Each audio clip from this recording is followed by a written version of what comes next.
3 years ago, I received a bomb threat on Twitter. It was pretty precise in terms of time and place. It said, a bomb has been placed outside your home. It will go off at exactly 10:47 p.m. on a timer and trigger, destroying everything. Shock horror, though, the self-styled bomber was never caught or punished. A cross-party campaign called Reclaim the Internet is now being launched to try and defeat the abuse and misogyny that just seems to be part of what it means to be a woman online. But it's not just affecting high-profile women and, to a lesser extent, men. It's affecting all of us because, slowly, our democracy is being damaged. People, especially women, are starting to self-censor in a bid to fly below the radar. Or worse still, they only voice their true views in safe spaces, like closed Facebook groups. Because our stretched and largely technologically illiterate police forces can't cope with the onslaught, and the technology companies claim to have done all they can do, the only solution being offered for us women is to leave the internet. But why on earth should we? Instead, we need to punish the offenders in the real world, otherwise we will all suffer the consequences.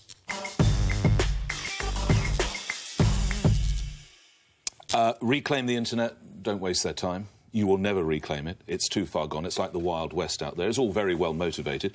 Not for a second am I going to support that text you received, that threat you received. That's totally, totally wrong. But come on, for God's sake, democracy is being damaged. I knew you would think that was a bit of a stretch. It's absurd. But I'll explain why. And it's not women only, is it? I didn't say it was women only. I mean, Stephen Fry seems to come on. He's up and down all the time, whether he's going to be on there or whether he's not going to be on there. He seems probably best. If you are of the persuasion that you are, and I'm not justifying what happens, but if you are going to be easily upset, troubled, if you're going to be threatened, don't get involved. It shouldn't be like that, but that's the way it is, and I would say that regardless of your gender. I totally understand what you're saying. However, I think it's become normalised that this is the type of thing. First of all, when you think about who are these people sending these abusive messages, they're real people in our society. They're people with jobs, they're people who operate machinery, they're people who make our coffees. They're regular people, and actually a study out today as part of this Reclaim the Internet attempt, which is across party, it's nice to see politicians working together, men and women, has found, interestingly, that of the 3 weeks or so of tweets that they monitored in the UK, 50% of those misogynistic tweets were from women. So I'm not just saying it's men on women and women who are feeling it. How do they know they're women? They all have silly names, don't they? Well, they don't actually. They might mouse. I mean, I could be Annabelle or something on it. So you don't actually. The weekends. Yes, I know. That's between you and me. It's Demos who've done the study. They have tried to do what they can to verify the information. But it is important to stress that. I'm not just saying it's one way from one group to another. However, I think the reason I brought up something from 3 years ago is, and I should say, when I received that, I thought, it's not a real threat, but I'm going to go to the pub, going to go and have a few pints. Right, that's exactly the right reaction as well. Yeah, didn't warn the neighbours, which was great. And then when they heard about it on the radio, because the other women who'd been approached had informed the police, they were a bit like, cheers, Emma. But on a more serious note, I was watching various female politicians this week, from Diane Abbott through to Stella. Creasy's spoken about this before, the Labour MP, talk about the repeated nature of these very abusive threats. But is it not part of the repeated nature of, or the nature of the platform, which is social media? So it is impossible to police. These people, whether they're men or women who are dishing out this abuse, they hide behind avatars, they hide behind fake names. They're given the opportunity to say these things, and we react. In many cases, correctly, we react by the police getting involved and then being prosecuted. But part of the problem for me is, but the part of the problem for me is the fact that we've given these people the opportunity, and then we're upset the fact that people abuse the privilege of being able to speak to you through a social platform. And I think that has always existed in society. It's just we're now, because of technology, we've given people the opportunity to be abusive, to be cynical, to be just downright horrible. Yeah, but hang on a minute. The opportunity of the internet was to set information free. It was a very laudable aim. It's a very good thing. And I think what's important to say here is I had hoped by this point, 3 years on, let's say, from that particular threat, which is one of the worst things I've received, that we would be in a position where the chasm between how we act offline and how we act online had started to close. I don't think we should be having two personas. I think the internet is a forum. It's a wonderful place, and I love being on Twitter and Instagram. But last week, after I spoke about how I didn't think that children should be given a menu of options when it came to their gender, I was called utter filth. Well, I really I thought that was absolutely fair. You know, if you do put yourself... if you're a female politician and you make remarks, you are going to come in for a huge amount of flack. And you can't... Of course there is. Yeah, of course. Of course there is. But, you know, there is a mute and a block button. And I think that in terms of technology, I'd like to see the companies, if you mute and block somebody, it automatically reports it to somebody so they can be checked out and they can see if they're a repeat offender, for example, who keeps changing their Twitter name. I think there's one way of doing it. But, you know, the internet, Twitter is like a motorway. It fills up with traffic, and not all of them are going to be safe lady drivers. And it's organic, just the cost of doing business. It'll evolve, and it's organic. So ultimately, it'll become what we want it to become.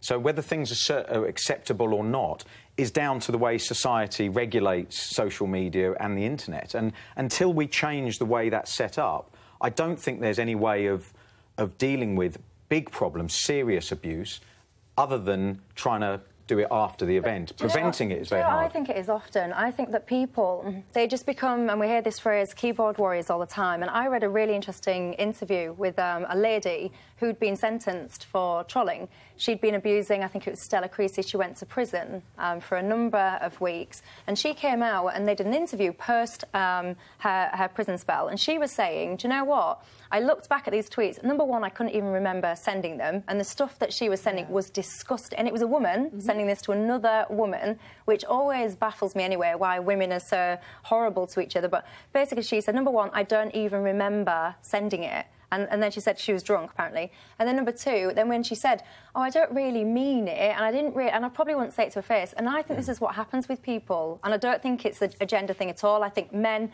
are victims and perpetrators, and I think women are victims and equally perpetrators as well. It's and not I think... equal. No, what I'm saying is that they are equal. Both sexes equally do this. They receive it and they give it. They don't equally receive it. I can tell you figures I didn't on that. say that they're equal. No, they don't. I didn't say the numbers were equal, but they are. But both sexes are giving it and receiving it in terms of this abuse, and it's horrible. It will never go away. So what needs to happen is, if people want to stop this, they have to be doing more prosecutions, and that is going to take an awful lot of legwork. Isn't that a huge waste of time? Well, that's the don't we issue. want police to be doing something else than chasing after some poor sad sack in his childhood bedroom in his underpants, or some pissed woman after she's been to the pub? I think it's a complete waste of time. But you have to. I don't know about what you lot are like. When I first started using Twitter, I used to get all kinds of abuse, and I still do. And initially, it used to really upset me. I used to be upset. I tune it out. Yeah, but initially it did. It got me down to the point where I was thinking, like, just quit. Yeah, but now it doesn't get me down so much, because now I do just hit block, and I just look at them and I just think, oh, shut up, whatever. I'm feeling a bit jealous. No, this is a really silly thing to say, but it's a bit like, you know, when people used to boast about having stalkers. I'm not saying that you boasted about your bomb threat 3 years ago, but, you know, it's like, oh, I haven't had a bomb threat. Yeah, well, you know, there is that. Come on, Emma, you went to the pub. You knew it wasn't serious. You knew they weren't going to, quote, destroy everything. I had a look at the user, and I made an educated guess that the fact they'd written it in capital letters and the fact it looked like it was from a botnet, I was like, I think I'll be OK. But Emma, the death threats I've had, right, have always been by the phone, right, with the radio station. You're not going to say we need to ban telephones. Years ago, hang on. Or policing it. Years ago, there used to be poison pen letters. People. I mean, this is just the evolution. It's just as you used to write nature. vile letters to people, then you used to get vile phone calls. The ex doesn't ring me anymore. Now you do it through the internet. But why do you live your life on Twitter? Why? I don't live my life on Twitter. So many people do. But it's a communication tool, and I think what I was trying to get across there is that the sort of position we've got to is, if you don't like it, leave. And I don't think that's the right response. No, absolutely, and I would agree that leaving isn't the right response. Can I just bring in a tweet very, very quickly from Sue Perkins? I think we've got this on the screen. Because there was a rumour that she was going to be replacing Jeremy Clarkson on Top Gear, and then if you just see what happens next with these tweets, she was wished dead, and then you can see somebody wants her to burn to death. Now, I'm just giving you a flavour of kind of what I think. You say it's the same as all the poison letters. I used to get letters as well, handwritten letters. Yeah. Still get them occasionally. Yeah, you almost, want to frame them for how rare they are. Yeah, they're always anonymous. I get them too. What I was going to say was as well that, I spent my whole professional life in front of a crowd of people, the majority of which... Well, away games, certainly, and sometimes when I play badly for the teams I played for. Well, abuse, but not just shouting, but abuse. So I'm desensitised to a little bit. So I don't even block people on. I don't even block people on Twitter because I wouldn't give them the satisfaction of knowing that I've actually read what they've said. The reason I was saying about democracy, very briefly, was because I think more and more people are, not in our privileged positions of kind of having a platform and being able to have so much of it, sometimes you're desensitised, is that they won't go on things, they won't go on platforms, they won't necessarily say some of the things they were going to say before because they don't like the fact there is an immediate way of being threatened afterwards. And I do think that's true. As well, we do. I think that I don't think what you I'm let the bullies win. I think everyone should stay on and just ignore them. And not lose sight of the fact that the people that are sending these trolls, it's more often than not driven by jealousy. I always think that people are getting trolled when they're doing something interesting and different, and the people that are sending those messages don't like it. There's envy and there's jealousy. Well, there. I just hope people will still keep doing interesting things and won't self-censor. Yeah, for sure. I'm sure they will.